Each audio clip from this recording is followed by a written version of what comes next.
libro del Capital, un tomo que fue impreso acá en 1918.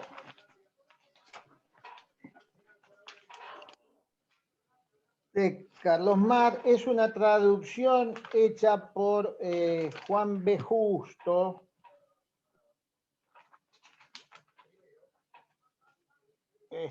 Buenos Aires, Biblioteca Ideal Socialista, Juan B. Justo. Yo trato de tratar de verla yo. No sé, la luz, cómo los trata. Habiendo ya terminado de dar otras corrientes del pensamiento, habiendo dado el objeto de estudio de la economía política, el método, y sabiendo por el estudio del método que el abordamiento de un análisis económico-social, un análisis de la economía, tiene que ver con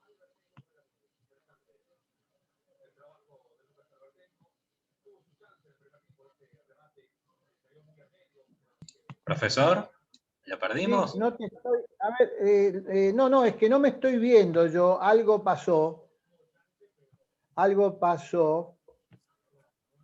Te vemos nosotros igual, profe. ¿Ustedes me ven bien? Sí. ¿Cómo vuelvo Sí, yo? profe, yo lo veo bien. Bueno, acá está, a ver.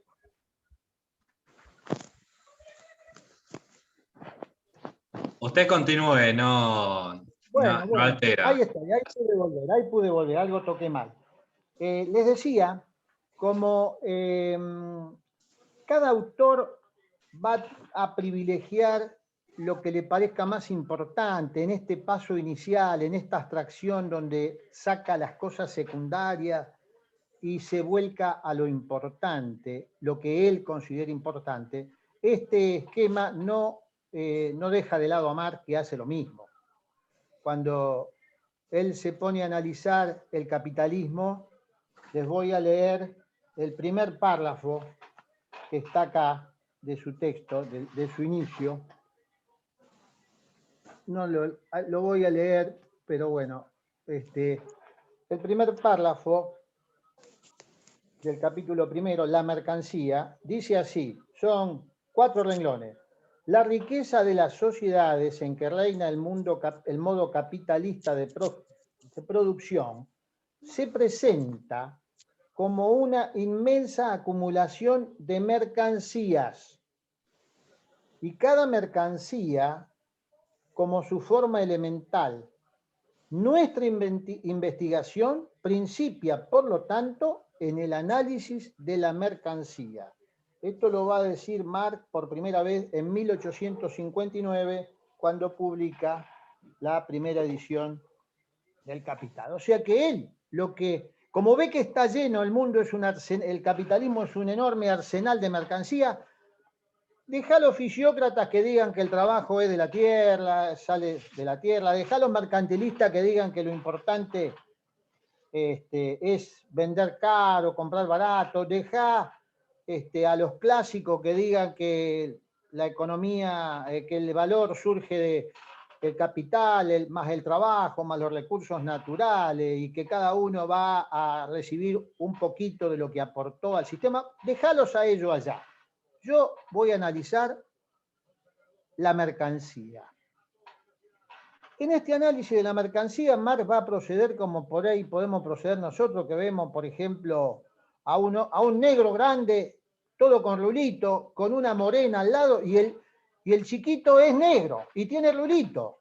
Y entonces va a mirar al chiquito uno y dice, qué bárbaro, ustedes son los padres, ¿cómo se nota?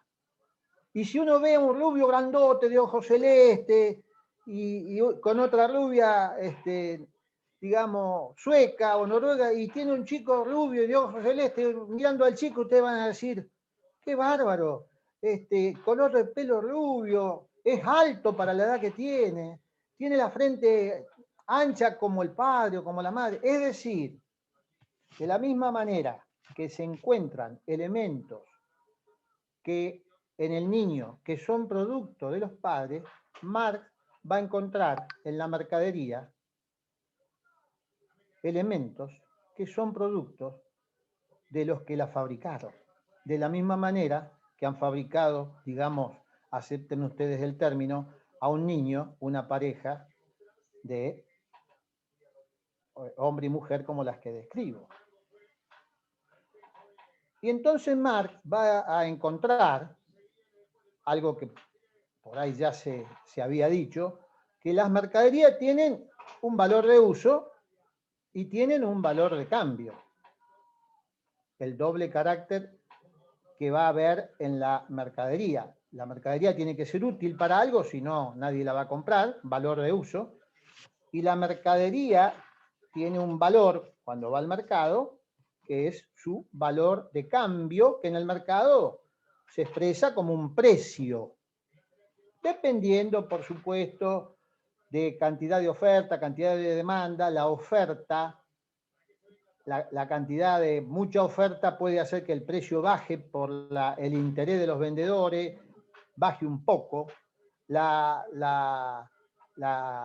alta demanda de un producto que puede empezar a faltar puede hacer que suba un poco el precio, pero nunca va a lograr ese aspecto de la escasez o de la oferta y la demanda, como dicen en el texto ahí de Isakovic, que una naranja, por más escasez de naranja que haya, nunca va a llegar a valer el precio de una casa. Y si hubiera una enorme cantidad de ofrecimientos de casas desocupadas, nunca el valor de la casa por la oferta o la demanda va a llegar al precio de una naranja. Porque una cosa son las pequeñas variaciones alrededor del valor de las cosas, que pueden variar por la oferta y la demanda, y otra cosa es que hay escondido atrás del valor de cada cosa. Como haciendo un anuncio de crítica a aquellos que dicen, no, la oferta y la demanda determina el precio. Entonces, la mercadería tiene un valor de uso y la mercadería tiene un valor de cambio. Y se va a preguntar Marx, ese valor de uso, esa calidad que tiene el producto para satisfacer una necesidad, si todo lo que genera valor es el trabajo del hombre, y es el hombre el que hizo esta mercadería, el hombre le ha transmitido el valor de uso a esta mercadería. ¿Y con qué aspecto de su trabajo se lo ha transmitido? Y con el aspecto concreto de su trabajo. Si la silla está bien lijada, está bien pulida, está fuertemente armada, no se mueve al sentarse, no tiene desequilibrio, las cuatro patas asientan perfectamente. Si es porque el artesano, el hombre que dejó su trabajo en esa madera y en el atornillamiento de esos tornillos, en su aspecto concreto, porque es un carpintero, no es un metalúrgico, en el aspecto concreto de su trabajo, le ha transferido a la silla la calidad que tiene. El valor de uso de la silla ha sido transferido por el trabajador a través de su trabajo concreto. No es lo mismo la silla que hizo Juan carpintero que la que puede hacer Pedro el metalúrgico. No va a ser la misma calidad. O sea, ya hay una asociación entre el aspecto concreto del trabajo con el valor de uso de esa mercancía. ¿Eso explica la utilidad de la silla? Sí. ¿Y qué es lo que explica lo que vale la silla? Porque una cosa es la utilidad, que ya está explicado en el trabajo concreto. Pero ¿por qué una silla vale 1.000 pesos, 1.500 o 15.000 pesos? ¿Qué es lo que le da el valor de cambio a la silla? ¿Es el trabajo concreto? De ninguna manera. Es otro aspecto del trabajo que no es el concreto el que le da el valor a la silla. Y si no es el concreto, el aspecto que le da el valor de cambio, pues cualquier elemento que surja del trabajo, no importa si es carpintero, no importa si es metalúrgico, cualquier mercadería que haya sido elaborada por el hombre y digo cualquiera, quiere decir que no me importa en concreto cuál ha sido el trabajo de la persona, del hombre que trabajó en esa mercadería. Estoy en el aspecto abstracto. Al no interesarme lo concreto, estoy en el aspecto abstracto del trabajo. ¿Trabajó? Ahí agregó valor. ¿Trabajó? No importa en qué. Puede ser en la educación, siendo un maestro, puede ser, en este caso de Mar, va a analizar productos materiales adentro de la fábrica, ¿no es cierto? Atengámonos a eso. Olvídense del valor del trabajo del maestro, que hoy es aceptado y en aquel momento no se consideraban los análisis, porque lo importante eran las mercaderías. Tomemos que o es metalúrgico, o es carpintero, o teje telas. No importa a qué se dedica el operario, el proletario, el obrero. En abstracto agrega valor. Y que agrega valor o genera el valor quiere decir que el valor de la mercancía, así como hemos visto el cabello rubio del niño generado por los padres, hemos visto, vamos a ver el valor de la mercadería, pongámosle en el peso del niño, el valor dándosele a la mercadería en función del trabajo abstracto que contenga. El doble carácter del valor, que es concreto y es abstracto, tiene dos aspectos, se transfieren a la mercadería. El concreto en la utilidad de la mercadería y el abstracto en el valor de cambio de la mercadería. Preguntas hasta acá. Profe, yo no entiendo bien esta última idea con los aspectos abstractos. Como que no termino de cerrar bien qué es. O sea, no me doy cuenta. Bien, Victoria. El aspecto abstracto, cuando vos, por ejemplo, vas por la calle y te encontrás con una compañera del secundario, vos le decís, ¿qué tal? ¿Qué estás haciendo vos? Te pregunta ella. Estoy estudiando Derecho, tengo clase hoy con Ariel y con Josami a las 8:30, así que me tengo que ir rápido porque son las 8. Ah, vos estás estudiando. ¿Y vos qué estás haciendo? Le preguntás, Victoria, le preguntás a tu compañera. ¿Estás trabajando? Sí, te dice tu compañera.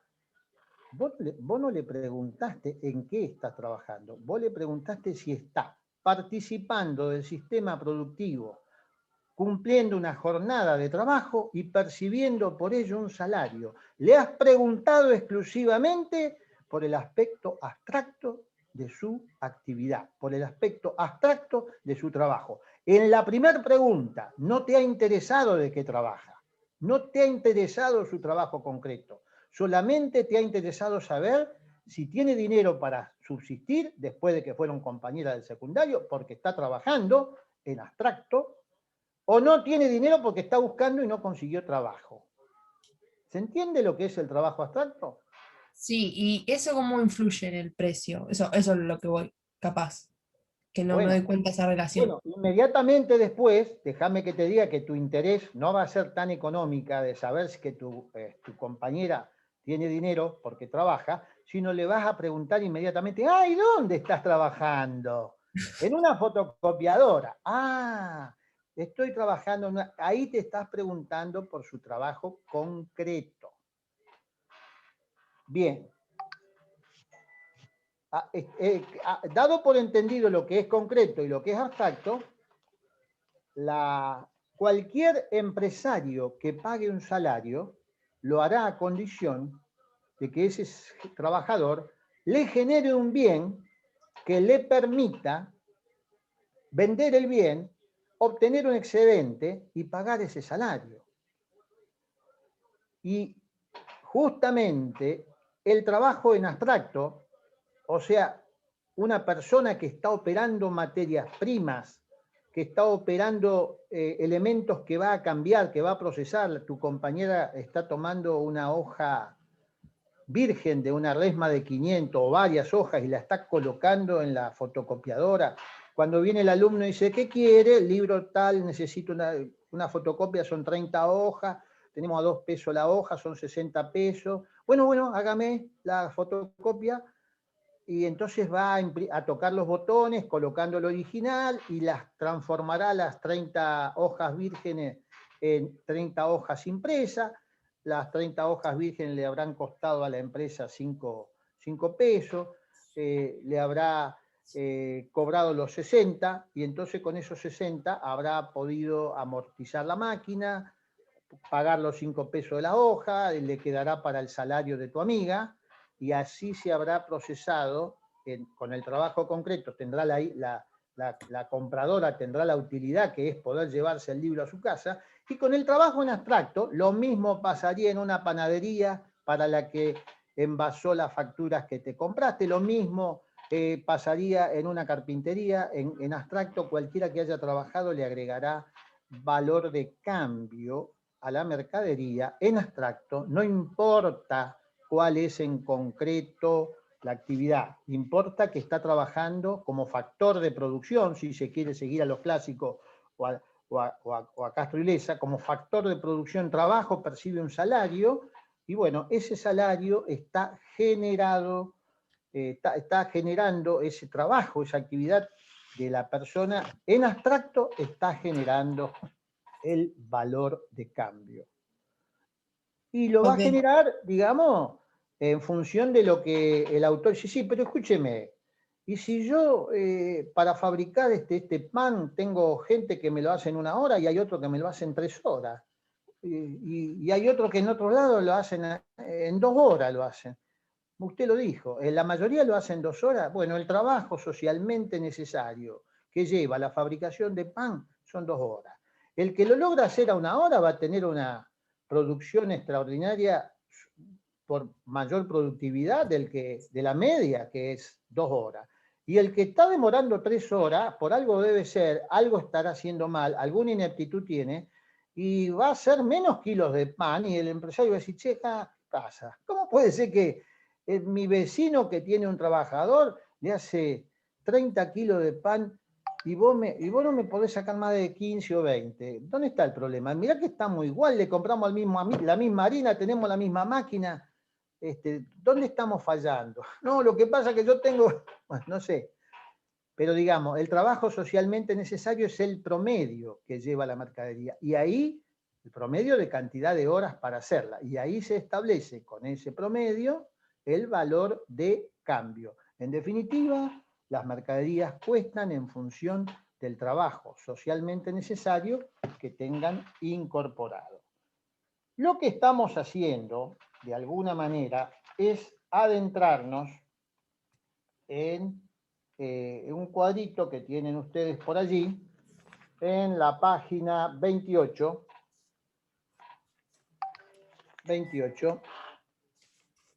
donde ven que tienen la utilidad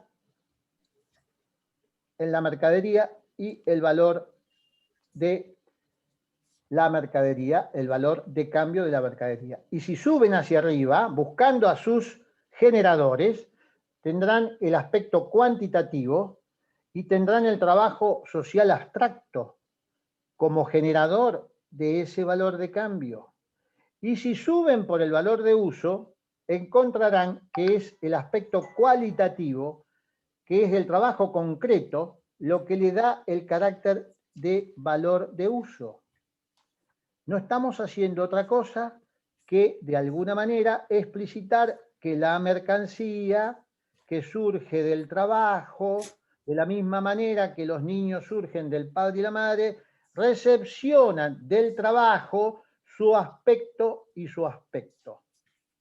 El concreto y el abstracto. Y ambos participan en que la mercadería exista, que sea útil y que tenga valor. Consultas.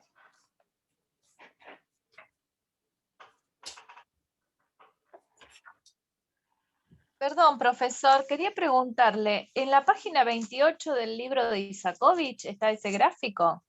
Exacto. Porque yo tengo la fotocopia, pero no tengo el mismo gráfico. No lo tengo está en la directamente. 22. Yo tengo la 22 en la fotocopia. Bueno. Bueno, pero es posible que alguien haya numerado la fotocopia y no haya sacado todos los números. Sí, está en la 22. Gracias. Claro. Yo acá, por ejemplo, en el libro original, tengo la página 8, la página 8, la tengo, es la primera página que tiene número, es la 8. La 8. ¿Por qué? Porque está todo el prólogo y se ve que cuando sacaron la fotocopia arrancaron con otra numeración. Pero el número de la página que debe estar por ahí escondido, y si es una fotocopia debe estar, es el número 28. Lo ven arriba, ahí a la derecha de ustedes, donde está el cuadro. Pero no conozco la numeración que puede haber aplicado la fotocopiadora. Pero si lo encontraron, está bien. ¿Lo encontraron en el 22? Sí, ya lo Vamos con el encontramos. ya está. Ya está, lo encontramos. Gracias. No, el asunto es ver si se entiende este primer aspecto del trabajo asociando a la mercadería con la herencia que recibe la mercadería del trabajador que la generó, del trabajador que la fabricó.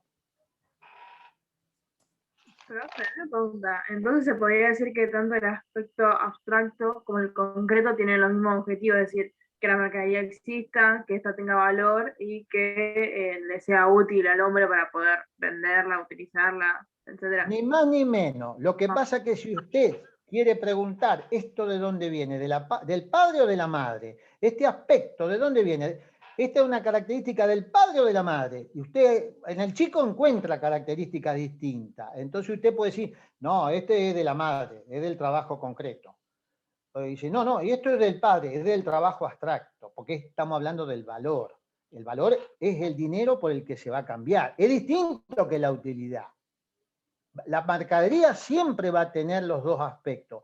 Va a ser útil y va a tener un valor. Siempre hasta que se muera la mercadería va a tener esas características. Por supuesto que en las contabilidades, cuando uno compra algo nuevo, inmediatamente el valor empieza a amortizarse. El torno ya no vale lo mismo que el del año pasado, porque si el torno dura 10 años y me costó $1.000.000, este año en la contabilidad va a figurar a 900.000, porque la contabilidad tiene que mostrar que de ese torno se gastó 100.000 pesos en el año, porque en 10 años el torno no me va a servir más, y yo tengo que ir haciendo como empresario un acopio de una partecita de lo que voy a tener que reponer dentro de 10 años, porque si yo no lo hago, voy a regalar el torno dentro del costo, no lo voy a hacer incidir, y dentro de 10 años, cuando valga 1 millón o 4, depende del proceso inflacionario, decir, ¿dónde saco 4 millones para comprar el torno? Entonces la contabilidad, desde que uno saca un bien nuevo de inversión, estamos hablando, ese bien, entrando en producción, empieza a recibir, aparte del valor de origen, que es el trabajo abstracto socialmente necesario, al lado, en la contabilidad, está la amortización acumulada. Ya tiene 1 año más, 2 años más, 3 años más, y esa amortización en las contabilidades, si alguno de ustedes tienen oportunidad, figurará el $1.000.000 de valor de compra, y abajo menos 100.000 cuando cierra el primer balance. Y cuando cierra el segundo balance, el valor amortización acumulada figurará menos 200.000. Con el cual el valor residual actualizado en el segundo año no va a ser más 1 millón, va a ser 800.000. 1 millón que se pagó menos 200 que ya se gastó. Bueno, quizás fue innecesario tanto detalle, pero por las dudas ahí fue mi beta de contador, que de eso me recibí, aunque estoy dando acá otra materia. Así que ustedes, esto nunca se les preguntará, pero si ustedes reciben un balance y ven esto y dicen, ¡ah! Mirá vos, así que era esto. Y si ven un balance de fútbol, de un club de fútbol, de, por ejemplo, Rubén, jugador de Central, o Arlegue, arquero de Newell, valor de origen, 10 millones de pesos. Amortizaciones acumuladas, también lo tratan como bien a las personas, porque las venden como mercadería. Bien. Profesor, en cuanto al tema de amortizaciones, sí se lo vamos a preguntar, en la unidad 2. ¿Lo qué? Y cuando tengamos que trabajar entre Producto Bruto Interno y Producto Neto. Ah, sí, por supuesto, por supuesto, por supuesto. Así que va a ser útil el tema. Bueno, claro, lo van a necesitar, tiene razón Ariel.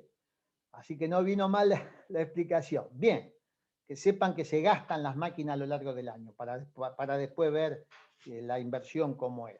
A propósito, el lunes nos vamos a juntar a las 8 de la noche, no a las 8:30, porque el lunes empezamos la unidad 2, y la empezamos con una clase que me han pedido que la dé yo, de todas las comisiones, y el horario son las 20 horas. Así que eso después se va a escribir también, lo vamos a escribir en el WhatsApp, pero tengan presente que la clase va a comenzar a las 20 horas del día lunes 29 de marzo y va a tratar sobre la introducción a la unidad 2. Bien. Una cosita más. No hay clase el 24 de marzo por motivos obvios. Es feriado. Listo. Claro, por el Día de la Memoria, por el golpe de Estado de 1976. Ahí me he permitido mandar nietos que están por hacer un programa de radio. Personalmente fui amigo de Eduardo Garat. Una nieta de Eduardo Garat va a participar de ese programa de radio. Eduardo Garat en 1978 tenía la edad de ustedes, 33 años. El aula 10 de la Facultad de Derecho tiene una placa en nombre suyo. Era escribano, era abogado y era profesor.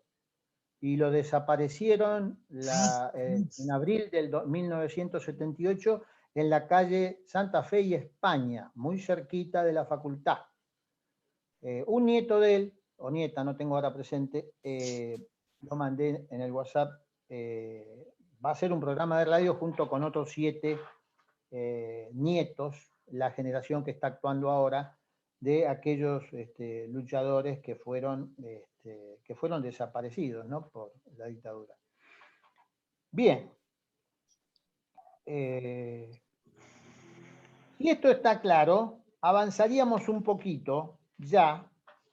Con una vez determinado esto, vamos a la discusión más importante que va a plantear Marx respecto a la distribución, o más que la distribución, a las implicancias o la explicación de dónde surge el valor de cambio.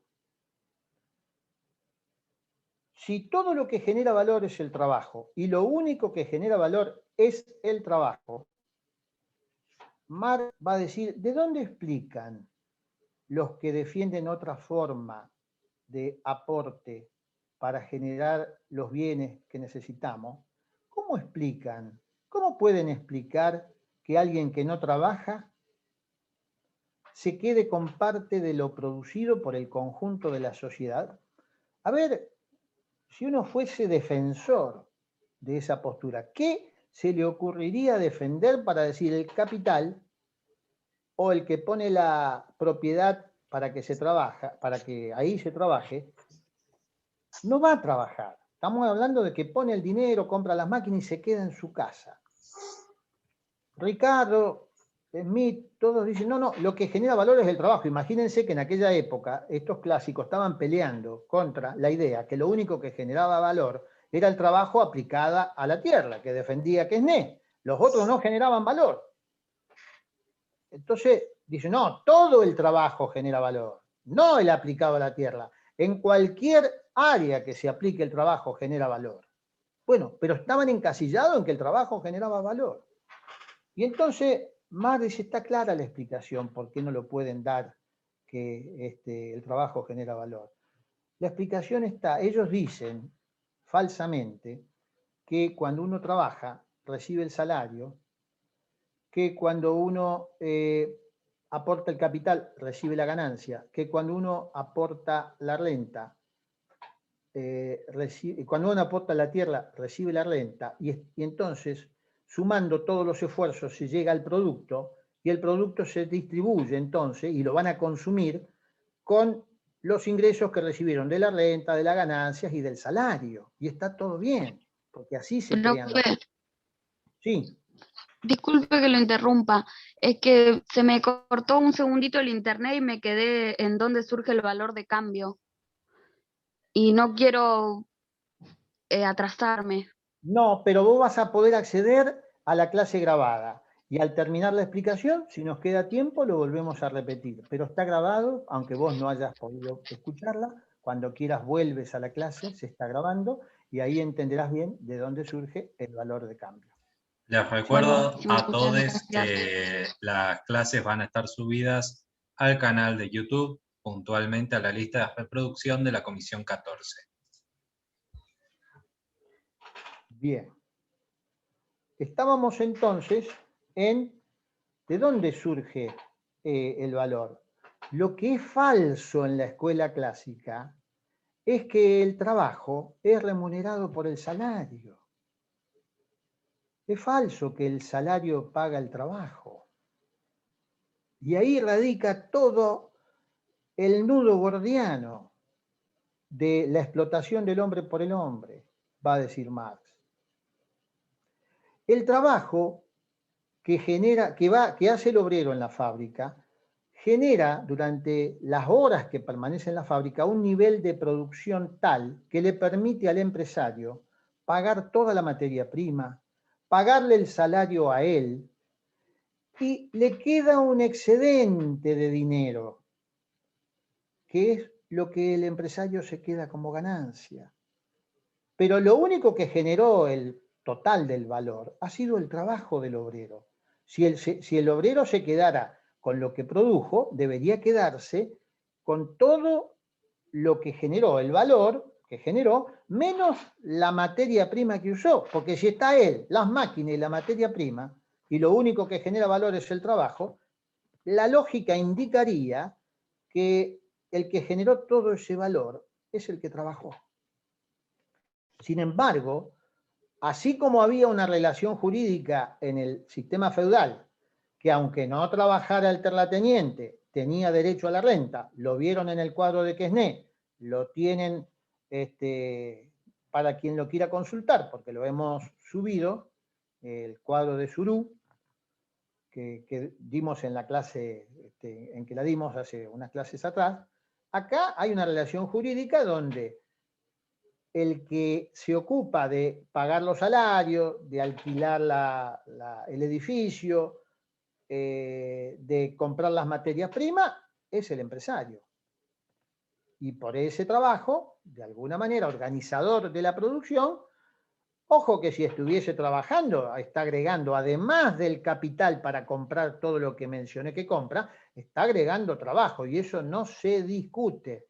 Alguien tiene que hacer esa organización en la producción. No estamos objetando a un empresario que está en la fábrica trabajando. No le estamos objetando la parte de horas de trabajo que está organizando la producción. Lo que estamos diciendo, en el supuesto, a ver si simplificamos, que él pone el dinero pero se queda en su casa y paga al gerente, paga al contador, paga a todos sus obreros y recibe la utilidad. Bueno, ese es el caso donde está recibiendo lo que Marx va a llamar la plusvalía. El plusvalor que generó el trabajador y que no le fue pago. Por eso cuando ustedes entren en el texto van a ver claramente que Marx, cuando habla de la composición de los elementos que participan del proceso productivo, va a hablar de capital constante y de capital variable. Fíjense cómo también Marx utiliza las palabras para ir a la argumentación que él necesita transmitir. De la misma manera que la clase, que Quesnay necesitaba que la gente asumiera que el artesanado no generaba valor y le pone el nombre estéril para que quede claro que no genera valor, que solamente transforma los productos que salen del campo. Le doy un cuero, me da una silla, le doy una madera, me da una mesa, pero el cuero se lo doy de mi campo, la madera se lo doy de mi campo, es de ahí donde sale el valor. Él lo que hace es devolverme lo mismo, pero con otra forma, no genera valor.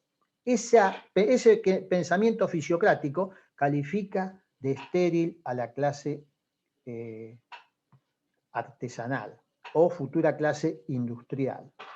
Y Marx, también si uno quiere usar el término arteramente, premeditadamente, a propósito, va a hablar de que invertir en salario es invertir en un capital variable.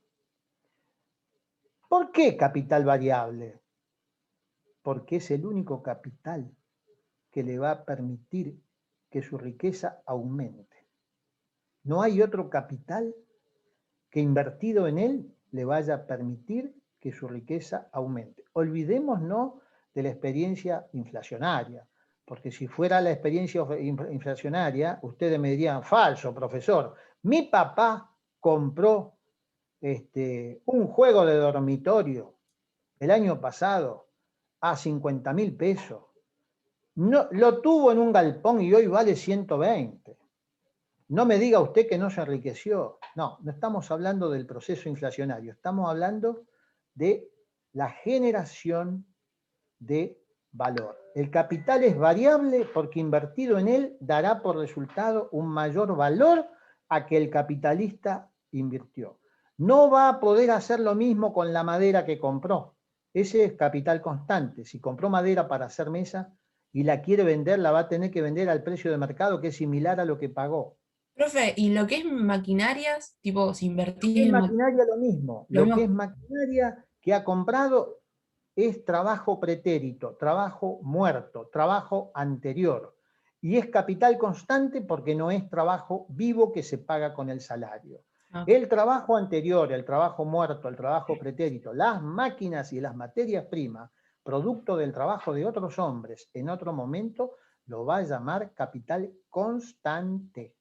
Y si tiene un torno y lo quiere vender, lo va a vender al valor de mercado. Y si el torno está solito, sin alguien que pase los elementos por él, no generará ningún tipo de valor. El capital constante solo, si el capital variable no se presenta a trabajar, lo que hará es nada, no va a generar ningún valor, la fábrica permanecerá cerrada, no generará ningún nuevo valor, no habrá plusvalía, porque lo único que genera plusvalía es el capital variable. Entonces, Bien. Espera, déjame dejar Victoria a ver qué consulta Sí, tiene. Sí, Victoria. que entonces el capital variable depende del capital constante. No, al No, revés. son dos capitales distintos, son dos Listo. capitales distintos y No, ambos no. son necesarios para la producción, pero el que genera el valor es el variable. Listo. Por eso el capital variable se le llama, digamos, el salario, que es el capital variable, se le llama trabajo necesario. ¿Trabajo necesario para qué? Para pagarle el salario.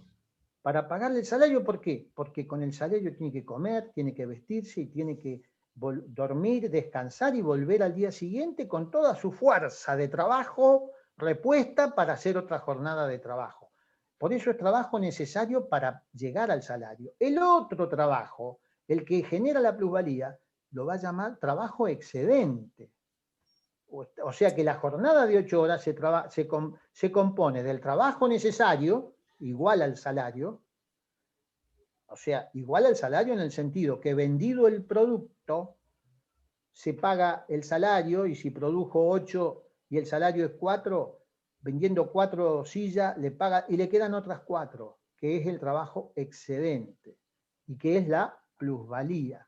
Por eso va a dividir la jornada en trabajo necesario, y agréguenle ustedes cuando escuchen la palabra necesario. ¿Necesario para qué? Aunque no lo diga el texto, para reponer la fuerza de trabajo. ¿Y cómo se repone la fuerza de trabajo? Con el salario, porque ahí con ese dinero se come, se duerme, se viste y se presenta al otro día fresquito para desempeñar otra jornada de trabajo. ¿Y qué es el trabajo excedente? Y lo que sobró, lo que no se le pagó. Esto es trabajo pago y esto es trabajo no pago. La plusvalía es trabajo no pagado y el salario es trabajo pago. Fíjense todas las formas distintas en que ustedes pueden mencionar lo mismo. Capital variable, trabajo pago, trabajo necesario. Son sinónimos. ¿Necesario para qué? Para reponer la fuerza de trabajo. ¿Y la plusvalía? ¿Qué es? Trabajo no pago, trabajo excedente, trabajo que queda en poder de quien contrató al trabajador. Fíjense la forma de denominar a las cosas para ir haciendo los cimientos de la explicación que el trabajo genera valor, solamente el trabajo genera valor Una parte se paga, otra parte no se paga y la llamará plusvalía. Sí, Daniel, perdóname. Yo le quería preguntar a Victoria, o sea, no te mutes. Bueno. Yo veo que te genera una incertidumbre, una duda, particularmente, cómo es esto de los distintos tipos de capital variable, constante, cómo puede ser que uno genere valor y el otro no. ¿Podrías, como puedas, tratar de profundizar dentro de la pregunta? Claro, o sea, a mí me quedaba como muy al aire el concepto de cómo el trabajo abstracto le agrega el valor a un objeto que, por ejemplo, yo hago, o mi hermana hace, o sea, el mismo objeto, distintas personas le pueden agregar un valor diferente, como un trabajo abstracto. No, O A ver. entendí, Le contestás o vos. entendí mal, capaz. No, independientemente, el trabajo concreto de tu hermana a lo mejor es distinto que el tuyo, pero ambos son trabajos y son remunerados y generan un valor, digamos, y es el trabajo abstracto ese, no es que, salvo que haya un pago por productividad, que esté el llamado trabajo a destajo, vos me hiciste 10 canastas y tu hermana hizo 8, vos ganás por 10 canastas, que no es lo que estamos hablando ahora, sino en general, en una jornada de trabajo que se paga con un salario, independientemente de lo que se produzca, lo que genera el valor, como estamos explicando, es el trabajo abstracto. Y lo que genera la utilidad es el trabajo concreto. A lo mejor las canastas que hace tu hermana son más lindas que las que haces vos, pero eso se va a ver en el trabajo concreto, en el valor de uso. Esta canasta está más prolija, la que hizo tu hermana está más prolija, hace menos, pero porque logra un producto de mayor calidad. Y yo creo que yo, si tengo que defender a tu hermana, le podría decir, sí, pero a mí las canastas que yo hago las va a vender a 15 y por 8 va a sacar 120. Y las canastas que hace mi hermana, más de 10 pesos no la va a sacar. Fíjese la calidad. Compare cómo hace mi hermana los trabajos y va a ver que usted le va a sacar 100 pesos. Así que no me jorobe a mí con que le estoy dando 8, porque le estoy dando 8 que usted la va a vender a 15. Trabajo concreto, estoy comparando el trabajo concreto de tu hermana, que tiene más calidad que el tuyo, Victoria, y haciendo 8 puede lograr un valor de mayor calidad, de mayor volumen, quiero decir, por su mayor calidad, que las 10 que vos tenés. Vos tenés más productividad, pero sos menos prolija. Entonces estamos comparando dos productos distintos y el consumidor elegirá. Dice, no, ¿sabe qué pasa? Usted tiene razón que son más lindas las de su hermana. Pero las mandé a vender y de Victoria me queda una. Y de tu hermana, y de la hermana de Victoria me quedan 6. Porque no vendo a 15, vendo a 10, vendo más. Entonces prefiero que la hermana de Victoria baje un poco la calidad, pero que me saque más producción. Trabajo concreto y trabajo abstracto. Ambos expresados en la mercadería. A veces el mercado puede decir, Victoria tiene más mercado que la hermana, porque la hermana trabaja mejor, tiene más calidad, pero no consigue que le paguen 15. En cambio, lo que hace Victoria sale a 10 y sale bien. El trabajo concreto de Victoria tiene menos calidad que el de la hermana. Pero el menor cantidad de trabajo abstracto que necesita Victoria para llegar al producto hace que el costo del producto sea menor y se venda mejor. Una preguntita. Con respecto a la plusvalía.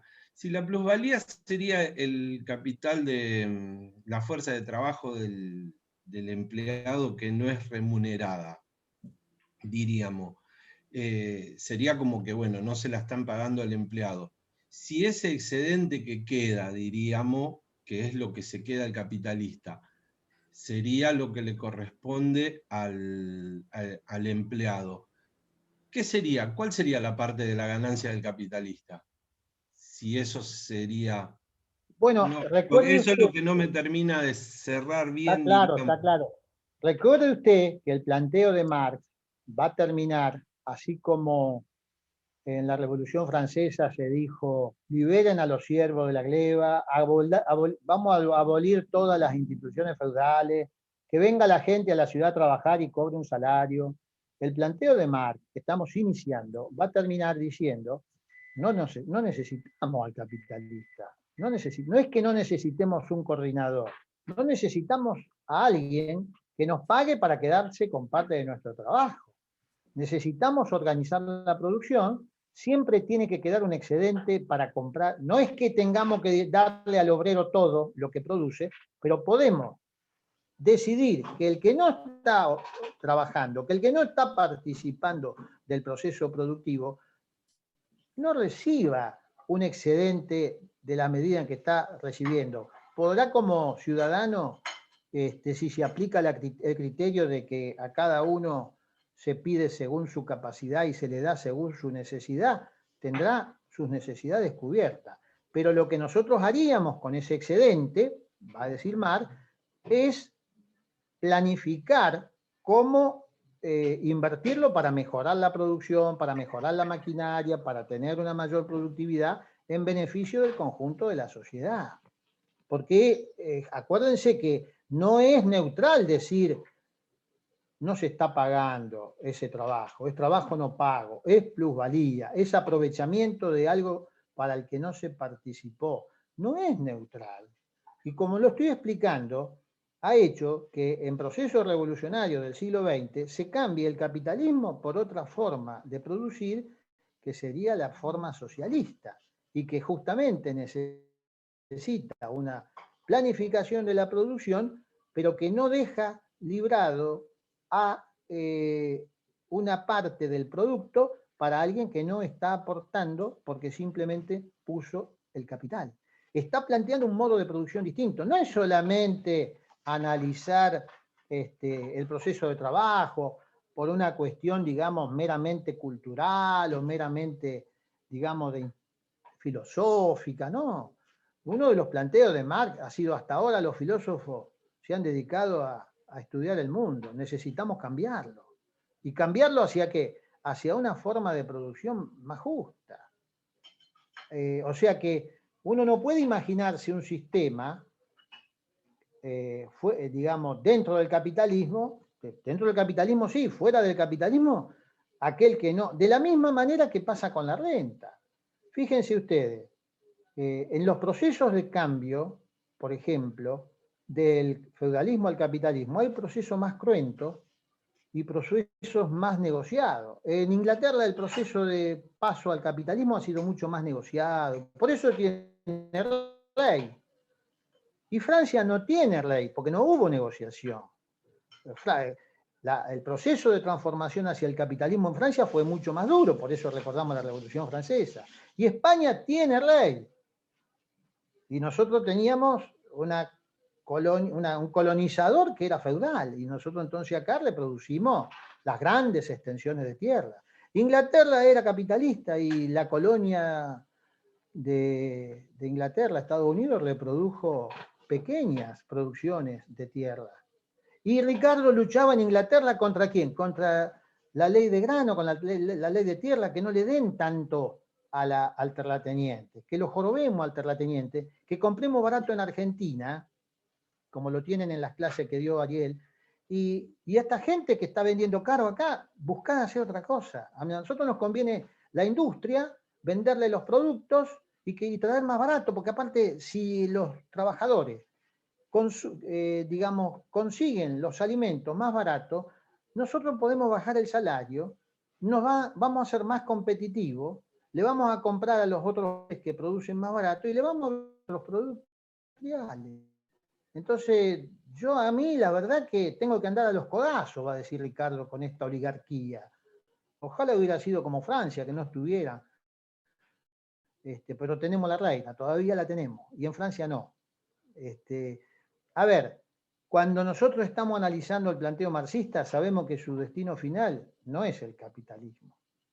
El planteo no es el capitalismo. El planteo es un sistema donde se distribuya. Por eso es tan importante definir el criterio de justicia. Porque fíjense ustedes, usted dice, ¿pero qué está diciendo, profesor? ¿Usted qué quiere? ¿Que seamos todos iguales? No somos iguales. El hombre es diferente uno de otro. Tiene que haber diferencia. Tiene que haber diferencia. Uno siempre va a ser más inteligente que el otro o más rico que el otro.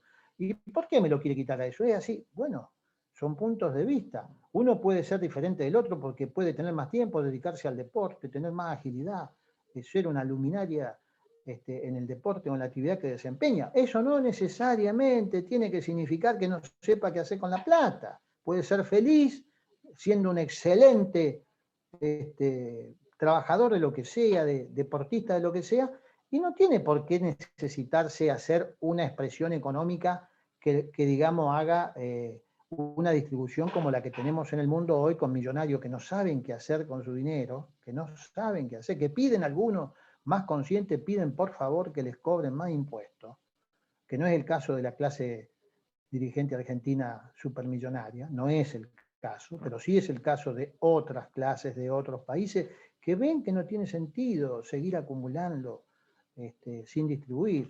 Son ideas que están sobre la mesa, pero no pensemos que esta argumentación que estamos desarrollando va a terminar en un capitalismo distinto. No, va a terminar, trata de explicar que el capitalismo es injusto, que hay explotación del hombre por el hombre y que hay que encontrar una forma distinta de organizar la formación económico-social. Por eso es que destinamos tanto tiempo, esta es una de las últimas reuniones, a recorrer el abanico de posibilidades de las corrientes del pensamiento. Ahí está. Profesor, sí. A ver, retomando la pregunta de Fernando, yo te pediría, ¿me equivoco? Ariel, discúlpame un minuto, Sí. yo te pediría, porque mi preocupación con el tiempo, que ya son las 9:30, no me parece mal que participes, pero preferiría escuchar si hay consultas o dudas respecto al texto de Jacobi, si alguien ha leído cosas, porque nos está faltando mucho todavía. 2 minutitos y ya está. Fernando, la ganancia no, o sea, sale de la plusvalía, pero no es lo mismo que la plusvalía. ¿Sí? Eso lo vas a tener que estudiar en el texto de Isakovich, en el penúltimo capítulo, si no me equivoco, que es ¿por qué los capitalistas compran maquinaria? Que explica cómo se distribuye la plusvalía global. Punto. Muy bien, gracias. Bueno. Muchas gracias. Y nosotros vemos esta diferencia, entonces entendemos que el conjunto, mirando adentro la fábrica, de capital constante, más que la maquinaria amortizada, más la materia prima, más el capital variable, que son los salarios, más la plusvalía, da lugar al valor del producto. Después Marx va a hacer una serie de relaciones o comparaciones entre todas estas tres variables que mencioné: capital constante, capital variable y plusvalía. ¿Qué son comparaciones? ¿Qué son relaciones? Son divisiones. Comparar una con otra significa dividir una por otra. Y entonces van a tener lo que son las tasas. Va a tener por un lado la llamada tasa de plusvalía, que va a comparar el capital variable, la plusvalía con el capital variable. Es decir, ¿cuánto ganó? 20. ¿Y cuánto pagó de salario? 20. Ah, gana el 100% de lo que paga de... ¿Por qué? Porque el capital variable le produjo la plusvalía y le produjo 20 pesos. O sea que le produjo el 100% de lo que le pagó al trabajador. La tasa de plusvalía lo que va a comparar es la plusvalía, la P de plusvalía, una rayita dividido el capital variable. 20 dividido 20 da 1, por 100 es 100. Porque en las fórmulas de Isakovich nunca pone arriba por 100. Cuando nosotros estudiemos las fórmulas del INDEC, de ocupación y de desocupación, le ponemos siempre por 100 para que quede claro. A ustedes cuando ven el libro de Isakovich, dice 20 dividido 20, 100%. ¿Cómo hace para hacer 20 dividido 20, 100%? Porque el por ciento lo agrega en el aire. 20 dividido 20 es 1. Pero eso, en el 100%, 1 es lo mismo que el 100%. Es decir, Uno, ¿qué quiere decir? Que está ganando lo mismo que el otro. O sea, y si uno lo multiplica por 100, le va a dar el 100% de qué? Y está ganando el 100% del salario. Es decir, ¿cuál es la base? El salario, está comparando con el salario. Entonces, el 100% es 20. Y si está ganando, dividiendo la plusvalía sobre el capital variable y le da 20, 20 dividido 20, eso es 1 por 100, es el 100%. Me estoy refiriendo, ahora le tengo cierto temor a darle la página, porque dice, no es la página, profesor. No es la página. Bueno, yo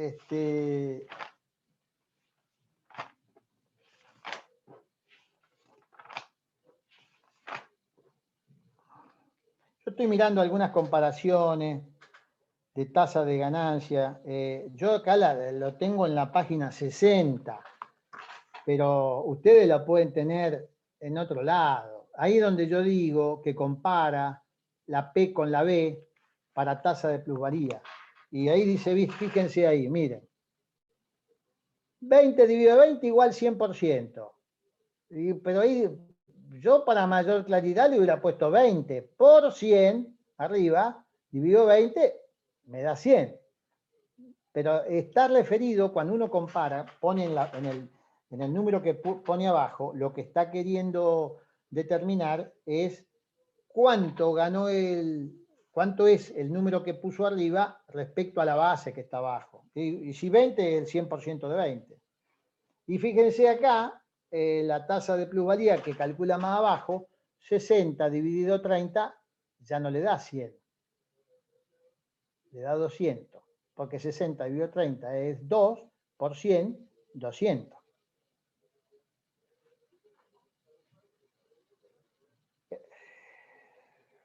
Bien, estos son cuando está analizando la tendencia de la tasa de ganancia, cosa que no expliqué todavía qué es. Así como hay una tasa de plusvalía que compara la plusvalía con el capital variable, hay lo más importante para el empresario, que es la tasa de ganancia. La tasa de ganancia compara la plusvalía sobre el total del capital que ha invertido. Y esa es la comparación que hacemos en el sistema capitalista cualquiera que quiera llevar adelante un negocio.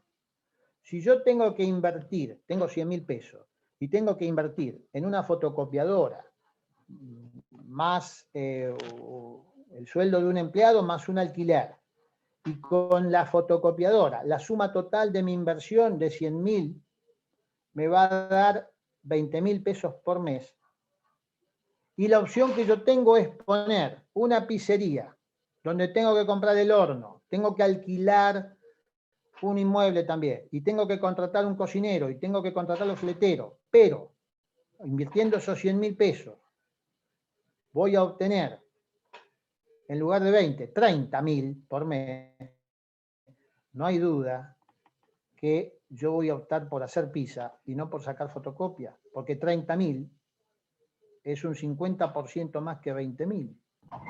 ¿Y qué es 30.000? El 30% ¿de qué? De toda mi inversión, de capital constante más capital variable. ¿Cuánto, en los 100.000, cuánto hay de salario? Hay 30.000 pesos de salario. 30.000 pesos de salario en la fotocopiadora, o 30.000 pesos de salario en el cocinero. El salario es igual. Pero cuando puedo vender la pizza, obtengo 30.000 mensuales, 1.000 pesos por día si trabajo todos los días. 1.500 si trabajo de lunes a viernes nomás. 1.500 por 20 son 30.000. ¿Y la fotocopiadora? Y no gano 1.500. Gano 1.000 pesos por día si trabajo de lunes a viernes. Cuando estoy hablando en estos términos, no estoy hablando de tasa de plusvalía, sino de tasa de ganancia. El interés del empresario es saber cuánto va a obtener con toda la inversión, salario, materia prima, maquinaria, alquiler. Esa es la decisión que guía qué voy a hacer como empresario, la tasa de ganancia. Y en términos de las 3 letras que hemos visto, capital constante más capital variable más plusvalía, la tasa de ganancia, como lo tienen en el texto, pone arriba la plusvalía y abajo no pone B solamente, pone C más B, constante más variable, que es los 100.000 pesos, o sea, la totalidad del capital. De la otra manera, si yo quiero calcular la tasa de plusvalía de la fotocopiadora, tengo que dividir 20.000 dividido 30.000, que me va a dar un 75%. Y si yo quiero calcular la tasa de ganancia de la pizzería, tengo que dividir los 30.000 que gané yo, dividido los 30.000 de salario que pago, y me da el 100%. Y yo entre el 100% de ganancia, o el 100% de plusvalía, o el 75%, me quedo con el 75%, con el 100%. Pero lo importante no es la tasa de plusvalía, lo importante es que 30 sobre los 100.000 es el 30%. Y 20.000 de ganancia de la fotocopiadora. Sobre los 100.000 invertido en total de capital constante más variable, fotocopiadora constante, hojas constante, alquiler constante, más los 30.000 pesos de la empleada, 100.000 en total constante, 70 más 30 de variable, me da 120 en fotocopiadora. Y en la pizza me da 130. Entonces la tasa de ganancia de la pizzería me orienta que yo, con mis 100.000 pesos, ponga una pizzería. Porque siempre voy a buscar la mayor tasa de ganancia. Pregunta. Yo, profe, ¿podrías explicar con un ejemplo el fetichismo de la mercancía? Sí. Porque ayer lo estuve leyendo y mucho no lo entendí. Claro. La mercancía que está analizando Marx, así como la estamos analizando, no esclarece todo esto y es como una adoración, como se adoraba a los fetiches, sin conocer en profundidad todo esto que estamos explicando, de dónde surge, cómo se elabora, cómo registra las características del trabajador que trabajó en ella. Todo eso se desconoce. Y es más, el fetichismo de la mercancía va de la mano con otro fenómeno que es el de la alienación. Es decir, muchas empresas encargan a los trabajadores una tarea mínima, igualitaria, siempre la misma, por meses, semanas, por años, sin que ese trabajador conozca cómo repercute su jornada diaria en el producto final de su trabajo. Trabaja como un loco. Alienación y locura es lo mismo, son sinónimos en algún aspecto. La alienación significa que la contratación del trabajador es para una tarea simple, sencilla, única, y no se le transmite muchas veces por convicción empresarial, muchas veces por decisión de lo que debe conocer o no, no se transmite a esa persona, a ese ser humano, cuál es el producto final del trabajo que él está haciendo. Se le paga, cobra su salario, va con todo, pero no tiene la conciencia de cómo su propio trabajo repercute en el producto final. La alienación genera personas con enfermedad, personas con locura, personas sin conciencia, digamos, de lo que están haciendo. La película de Charles Chaplin, Tiempos Modernos, donde él tenía una única función que era ajustar tuerca, cuando le llegaba la cinta transportadora tenía que ajustar tuerca, las 8 horas o las 9, las 10, ajustar tuerca, no tenía otra forma, no tenía otra tarea y pasaban las horas y él tenía que hacer eso. Y entonces cuando salía del trabajo el gesto le quedaba y hacía así con las manos, porque el gesto le quedaba, porque estaba, digamos, solo para eso. Fetichismo de la mercancía y alienación son dos características que van muy de la mano.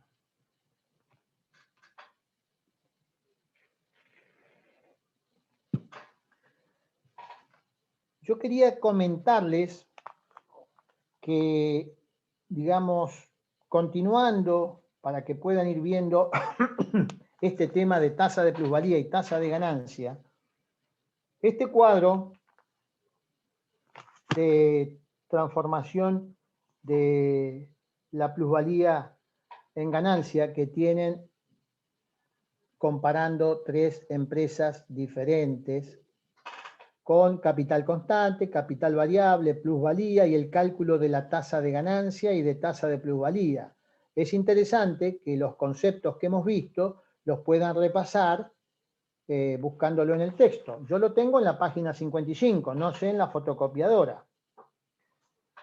Tenemos tres empresas y me está faltando para terminar que este cuadro va a permitir otra relación que todavía no dimos, que es la relación entre el capital constante y el capital variable, que se llama composición orgánica del capital. Hasta ahora hemos estudiado o comentado la tasa de plusvalía, que es la plusvalía sobre el capital variable. Hemos indicado la tasa de ganancia y dado ejemplos de tasa de ganancia, que es la plusvalía sobre constante más variable. Lo calculamos para una fotocopiadora y para una pizzería. Y vimos que la tasa de ganancia era mayor en la pizzería.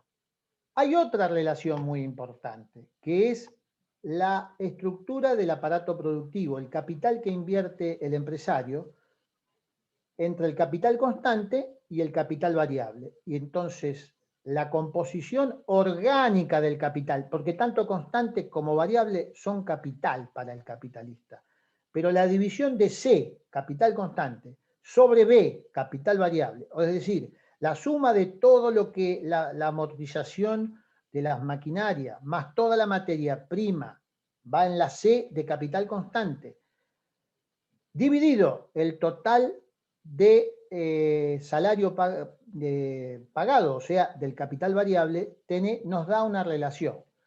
Yo les diría que en otras épocas, por ejemplo, si uno dividía en una empresa eso, en Argentina le podía dar constante sobre variable, le daría 3. Y en Alemania le daría 20. O en Japón a lo mejor le daba 25. ¿Por qué? Porque la inversión en maquinarias, en tecnología, le da productividad al aparato productivo. Le da la emisión mucho más rápida, de mejor calidad de los productos.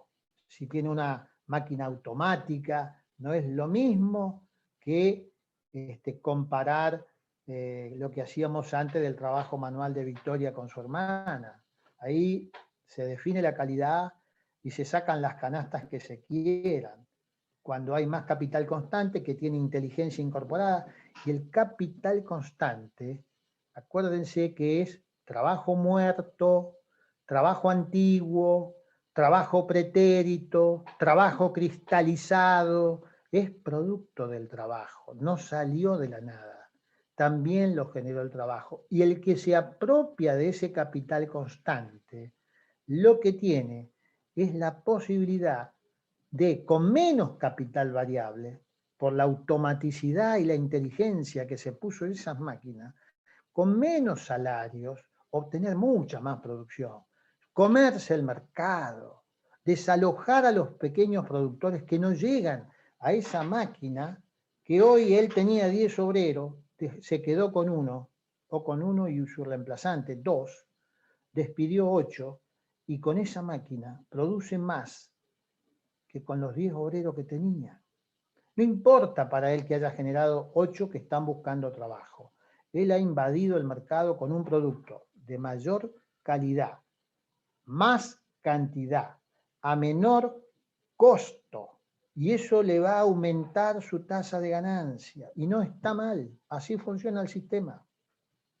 Lo que tenemos que ver es si eso, los 8 que se fueron, que se suman a los 250.000 jóvenes que buscan trabajo, si eso tiene que quedar así, indefectiblemente, o hay que encontrar otra forma de que el sistema permita ingresar a trabajar a los que lo necesiten. Hay formas. Hay formas.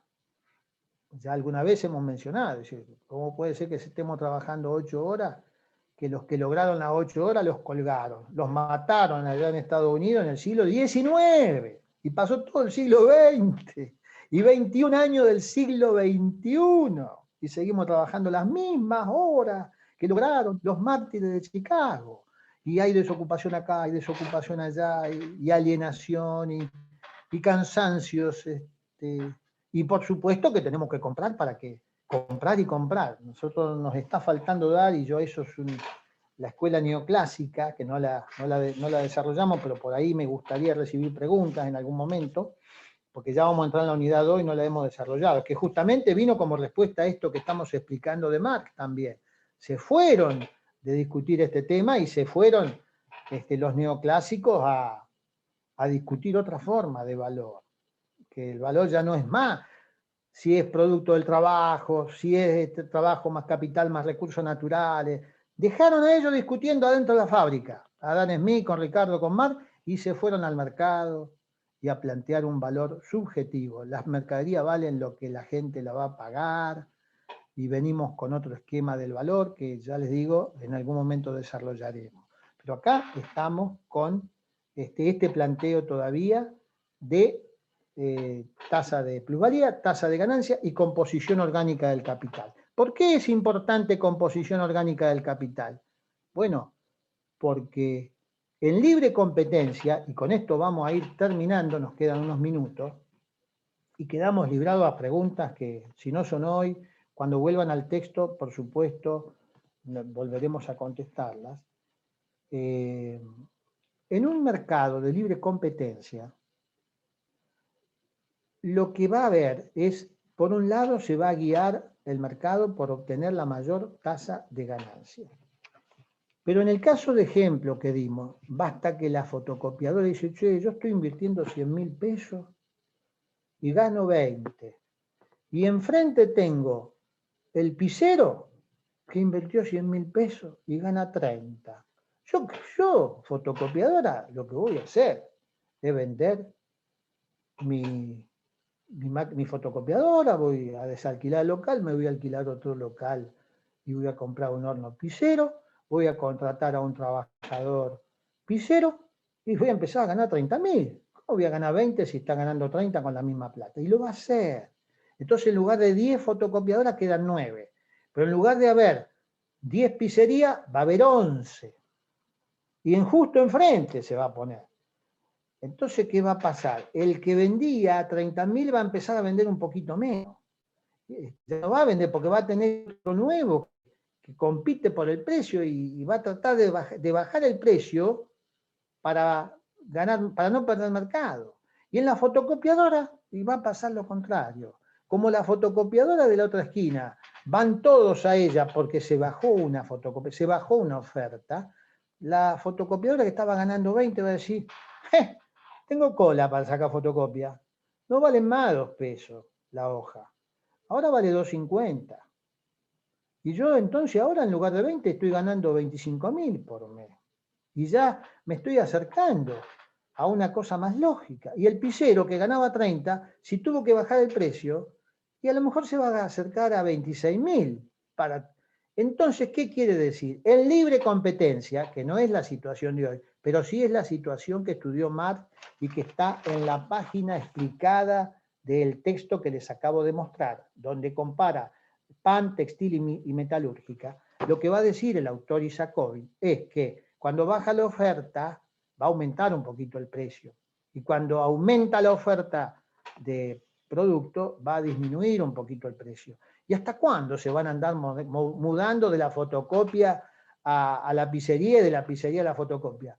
No, no se van a seguir mudando. ¿Por qué? Porque la tasa de ganancia se va a tratar de equilibrar en la tasa de ganancia media de la economía. Y entonces, si se ganaba, era la única economía, ganaba 50.000 pesos, 30 uno y 20 otro, y había invertido 100.000 pesos cada uno, la tasa de ganancia media es del 25%. Entonces ganará 25 de la fotocopiadora, ganará 25 de la panadería, y todos contentos, porque la mudanza, vender la fotocopia para la panadería, o viceversa, vender el horno para la fotocopiadora, también tiene sus gastos. Entonces, es tan importante la tasa de ganancia que nos guía a que la economía en libre competencia, producto de que la gente va a ir buscando lo que gane más, Y el sector que deja un oferente. Y entonces los otros cobran un poquito más caro.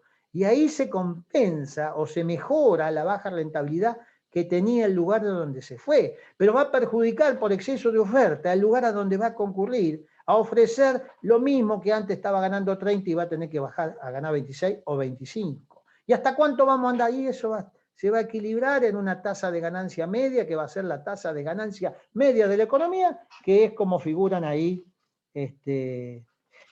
si yo no recuerdo mal ahora, un 20 o un 25% del total de la economía. Creo que es el 25, porque uno ganaba el 33, el del pan, la metalurgia que había tenido, fíjense, la metalúrgica, en el ejemplo tiene 16.000 de capital constante y tiene 4 de capital variable. O sea que la metalúrgica y el panadero tenía 8.000 de capital constante en el ejemplo, estoy leyendo el libro, y 4.000 de capital variable. La composición orgánica del panadero es 8.000 dividido 4.000, 2. Y la composición orgánica del metalúrgico, 16.000 dividido 4.000 de salario que paga, 16.000 dividido 4 es 4. Entonces el metalúrgico que dice, yo me vendo mi capital constante, mi máquina, me junto con 16.000 pesos, me pongo una panadería de 8.000, gano lo mismo que estoy ganando acá, porque estoy ganando 4.000, y me quedan 8.000 que pongo en interés en el banco. Y no invierto 16, invierto 8. Y si quiero ganar 4.000 más 4.000, me pongo 2 panaderías, porque tengo 16.000 de bienes.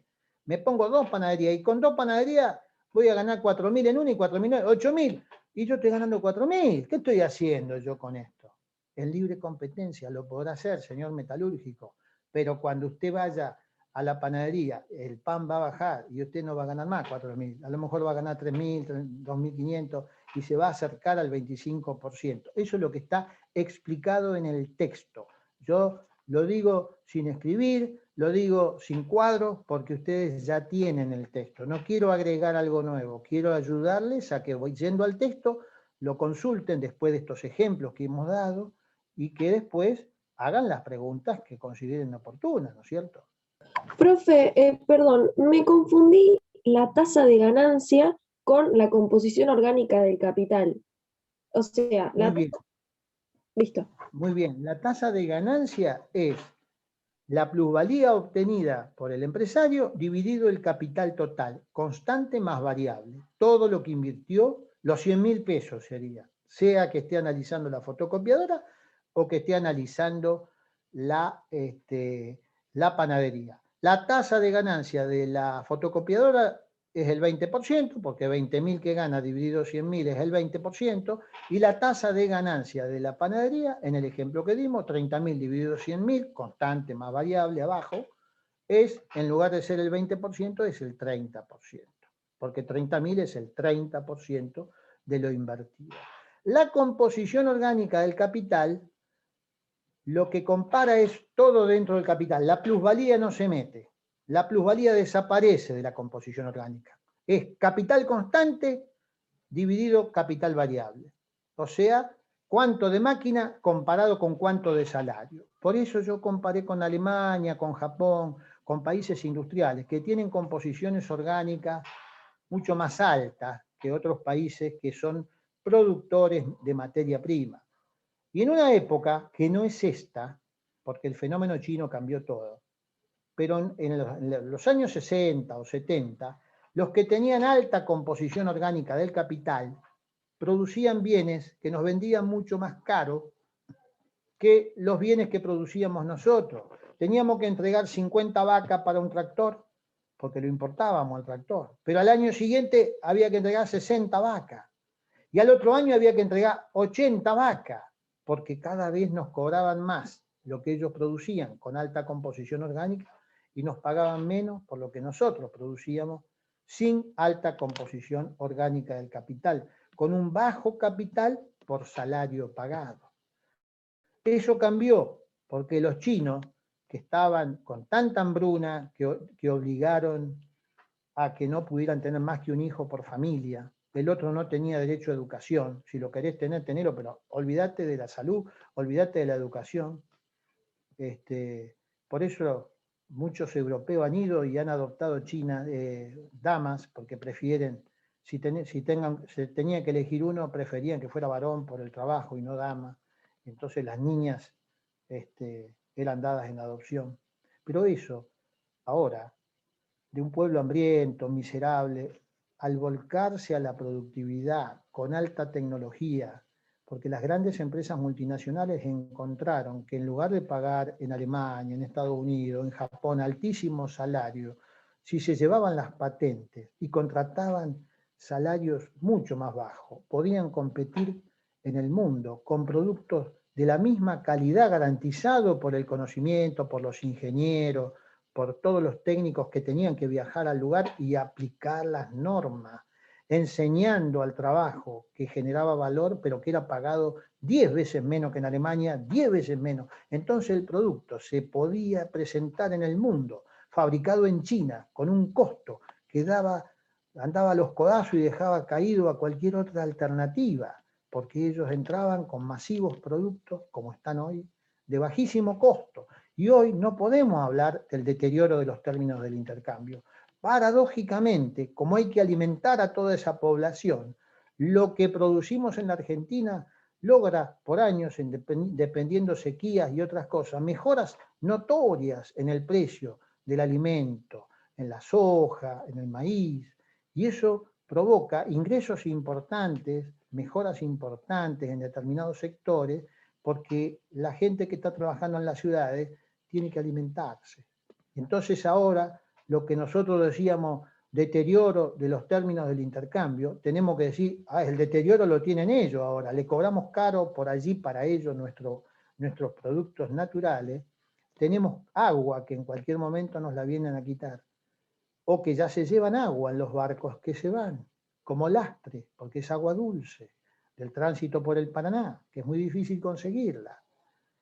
Y nos invaden con productos de alta tecnología importados, que hay de lo que pidan, celulares, cocinas, automotores, todo. Y el precio es más bajo que lo que se produce en la Argentina. O sea que hoy también tenemos ese otro cambio. Bien, entonces, el capital, la composición orgánica del capital define, si se aplica la tasa de ganancia media, que aquellas empresas de mayor composición orgánica, como tienen en el ejemplo, si hay libre competencia, como es la metalúrgica, venderán a un precio más caro el producto y se apropiarán así de plusvalía inicialmente generada en otra rama. Y el panadero, que ganaba 4.000 pesos, en el ejemplo va a terminar ganando 3.000, el 25% de los 12.000 que invierte. Y la metalúrgica va a terminar ganando 5.000, que es el 25% de los 20.000 que invierte. Por lo tanto, estamos diciendo que todos ganan el 25% de lo que invierten. Estamos dando un ejemplo, y Jacobi está dando un ejemplo, de la aplicación de la vigencia de una tasa de ganancia media en libre competencia. Hoy no se podría aplicar. Yo, por el hecho de que Coca-Cola gane más plata que yo, no estoy en condiciones de decir, yo voy a dejar la docencia universitaria, voy a vender mi computadora, voy a vender mis libros y voy a poner una fábrica de... No puedo, hay patentes, monopolio, ahora no está la libre competencia, yo no puedo hacer, pero en el caso que estudió Marx, que está repitiendo Isacovi, estamos hablando de un mercado de libre competencia. Un último comentario sobre la reproducción. Quizás llegue a 2. La reproducción puede ser simple, como lo vimos en los fisiócratas, diciendo, bueno, el año que viene van a producir de vuelta. 5.000 va a producir el campo, 2.000 van a producir la clase estéril. O puede ser ampliada. Ampliada quiere decir que en lugar de 7, vamos a producir 8 o 9. Y está el caso, en la reproducción simple, donde cómo se distribuye entre dos sectores que hay en la economía. Un sector 1 que produce máquinas y un sector 2 que produce alimentos, bienes de consumo. Lo tienen discriminado en dos sectores. Y el ejemplo analiza de los dos sectores capital constante, capital variable, el producto que saca, y al año siguiente, cuando la reproducción es simple, capital constante, capital variable y plusvalía del sector 1. Capital constante, capital variable y plusvalía del sector 2. Ambos dan igual, producen lo mismo. En este ejemplo que estoy comentando, que se llama reproducción simple, ustedes ven que el sector de bienes de consumo está produciendo, el sector de bienes de capital está produciendo 6.000 y el sector de alimentos, el sector 2, está produciendo 3.000.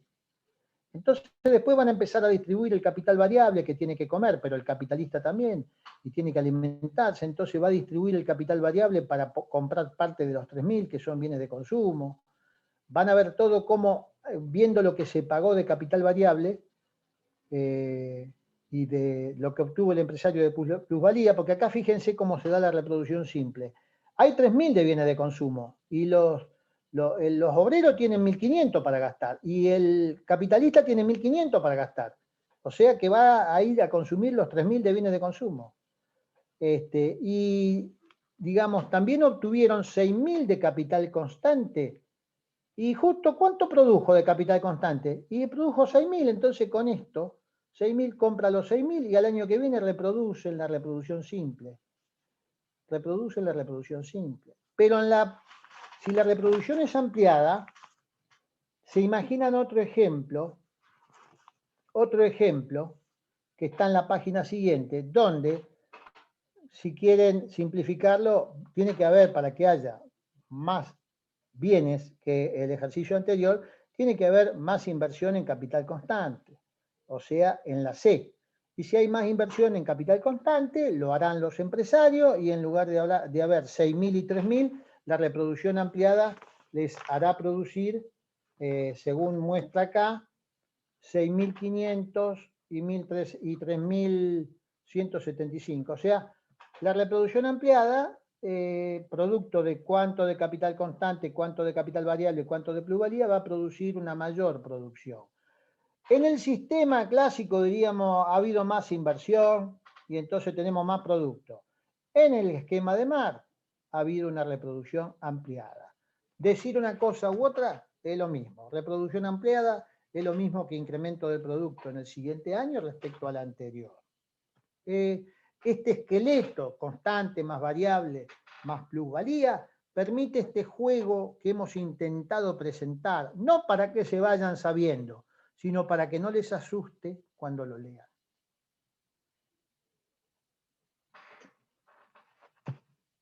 Y finalmente, la economía no anda siempre así, siempre derechito. No, la economía puede subir o bajar en lo que se llama el ciclo económico, y entonces podemos estar viviendo. Acuérdense, esto está parecido a lo que es el eje de coordenada, donde acá no están dibujados los ejes de coordenada, pero se pueden fácilmente imaginar los valores de producto y los años en el eje de ordenada y el eje de abscisa le ponen valores, y la economía con el correr de los años va a sufrir 4 fases del ciclo que están claramente indicadas ahí. En determinado momento llega la crisis, empieza a disminuir el producto, hasta una depresión, después ahí empieza la llamada reanimación, se produce más, hay más. Acá pasaron a lo mejor 3, 4, 5 años, en la parte de abajo. Una reanimación hasta llegar al auge, que uno puede tener suerte y el auge ser más permanente hasta que vuelve la crisis, vuelve la depresión y vuelve. Normalmente es optimista el gráfico porque está en una línea donde se ven las 4 fases del ciclo, pero que es una línea creciente. Ahí también explica el ciclo económico, el texto de Isakovic, muy brevemente, donde muestra que la economía no es una línea constante, sino que puede haber disminuciones abruptas del producto, como hemos tenido el año 2020 con la pandemia, con un decrecimiento de un 10%. aproximadamente. Y como esperamos que haya un mejoramiento partiendo de un nivel depresivo tan alto, que la reanimación sea importante en este 2021, si es que la pandemia nos deja lugar. Pregunta, hemos llegado hasta el final, abruptamente, sí, porque es la última página, pero pido disculpas, porque uno tiene que, en beneficio de todo el libro, bueno, algunas cosas dejar de lado, por ejemplo, todo el tema del dinero, que en realidad no lo tratamos con profundidad, aunque esté en el texto. Preguntas.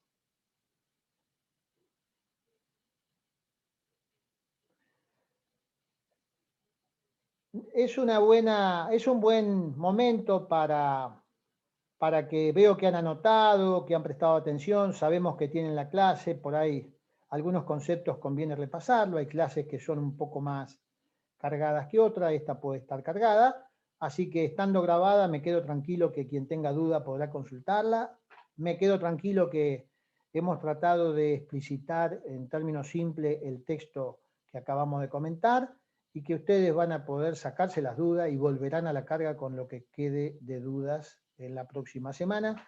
Nuestro próximo encuentro sería el lunes 29 a las 20 horas para ver la introducción a la unidad 2, donde vamos a trabajar con Castro y Leysa, entre otros textos, que por eso les había solicitado que vayan viendo las láminas. Adelante, pregunta.